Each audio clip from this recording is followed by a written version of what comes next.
Bismillahirrahmanirrahim. Assalamualaikum warahmatullahi wabarakatuh.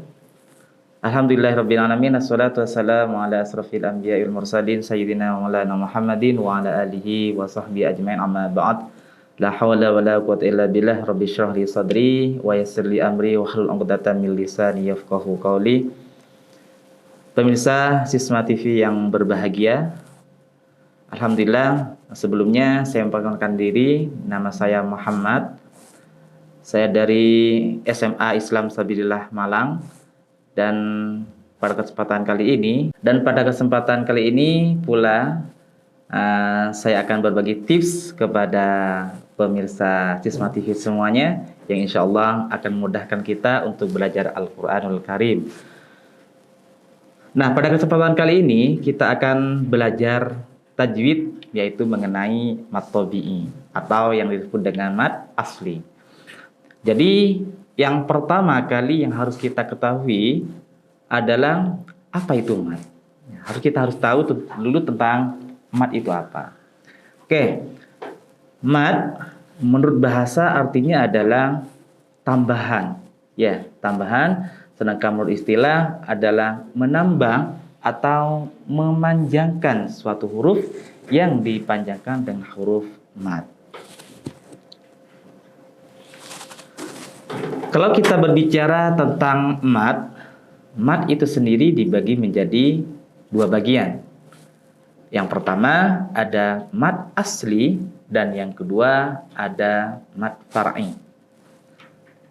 Tapi yang akan kita bahas pada kesempatan kali ini adalah kita fokus kepada mad tabi'inya saja atau yang disebut dengan mad asli.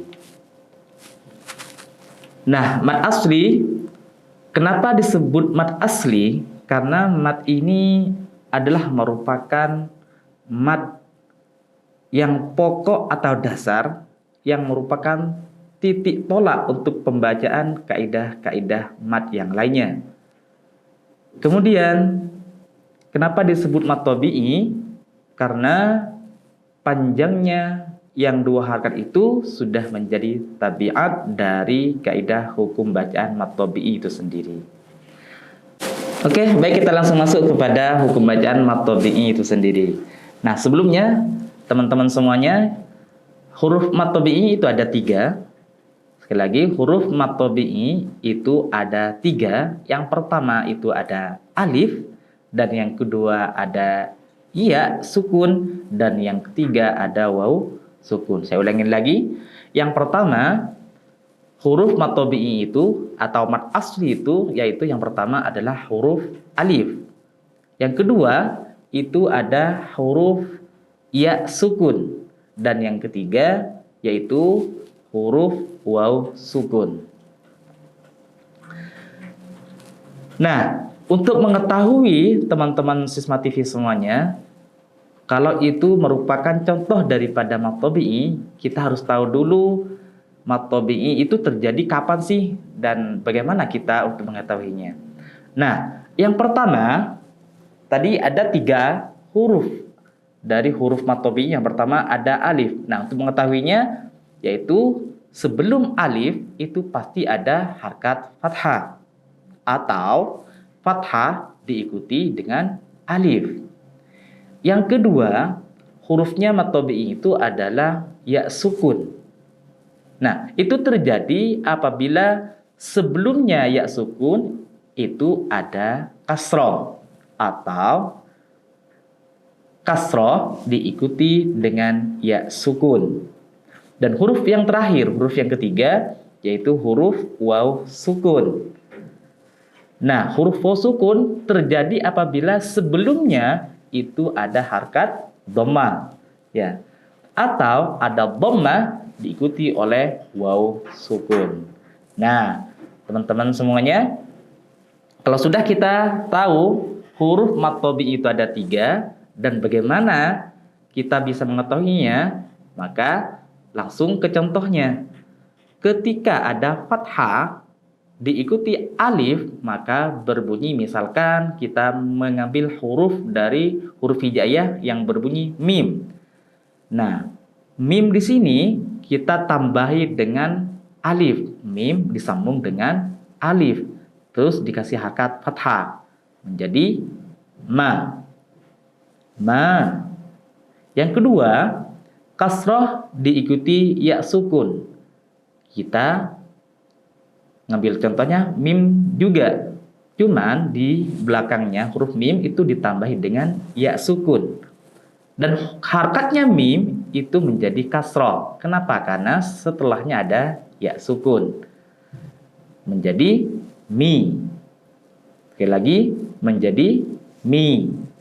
Dan yang ketiga, ada dhammah sukun. Yang sebelumnya itu ada harkat dhammah atau dhammah diikuti wawu sukun. Contoh juga kita mengambil huruf mim, ketika huruf mim itu disambung dengan huruf waw sukun, maka harokatnya pula sebelum waw sukun itu pasti dhammah. Contohnya menjadi mu.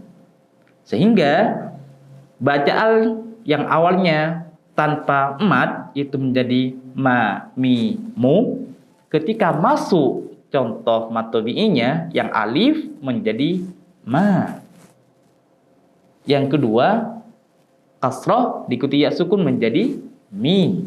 Dan yang ketiga, dhammah diikuti waw sukun menjadi mu.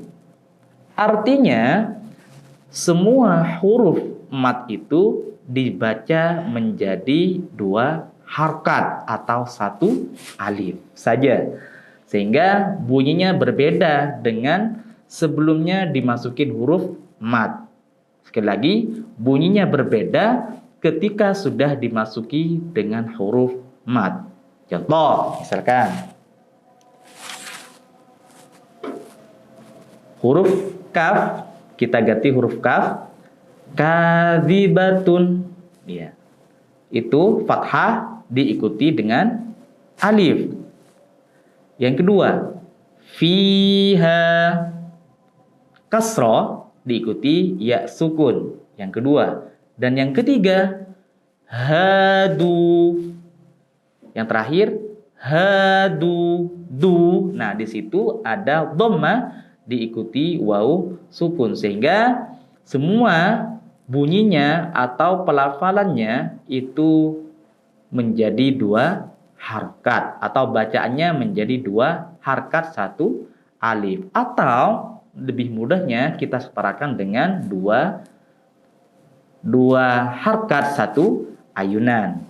Contoh saya baca dari awal. Untuk contohnya fathah, ya sukun, dan juga dhammah waw sukun, maksudnya menjadi kadzibatun. Itu yang pertama. Yang kedua, fiha. Dan yang ketiga, hadu. Oke. Itu contoh daripada hukum bacaan mat tabi'i. Nah, bagaimana kalau kita praktekkan sekarang dalam Al-Quran? Misalkan kita praktekkan untuk mengetahuinya bagaimana, yaitu kita harus mengetahui dulu. Kita lihat dulu bagaimana untuk mengetahui hukum bacaan mat tabi'inya. Kita sudah tahu tadi huruf-hurufnya itu apa saja, dan kita harus tahu pula bagaimana huruf mat itu terjadi. Nah, contoh misalkan saya bacakan pada ayat tersebut. Menurut teman-teman Sisma TV, ini mana kira-kira yang bacaan hukum bacaan mat tabi'inya? A'udzu billahi minasy syaithanir rajim. Bismillahirrahmanirrahim.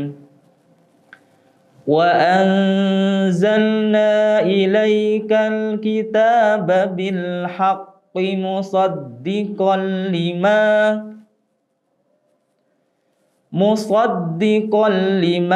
baina yadayhi minal kitab. Musaddiqan lima baina yadayhi minal kitabi wa muhaiminan alaih. Oke. Menurut sahabat Sisma TV, ini mana kira-kira contoh dari hukum bacaan mat tabi'i? Oke. Oleh karenanya itu untuk materi kita pada kesempatan kali ini. Nah, semoga sedikit banyak dari yang kita pelajari tadi semoga menjadi bermanfaat dan kita bisa mengaplikasikannya dalam kehidupan kita sehari-hari. Demikian untuk pertemuan kita pada kesempatan kali ini dari saya. Kalau ada salah saya mohon maaf. Wassalamualaikum warahmatullahi wabarakatuh.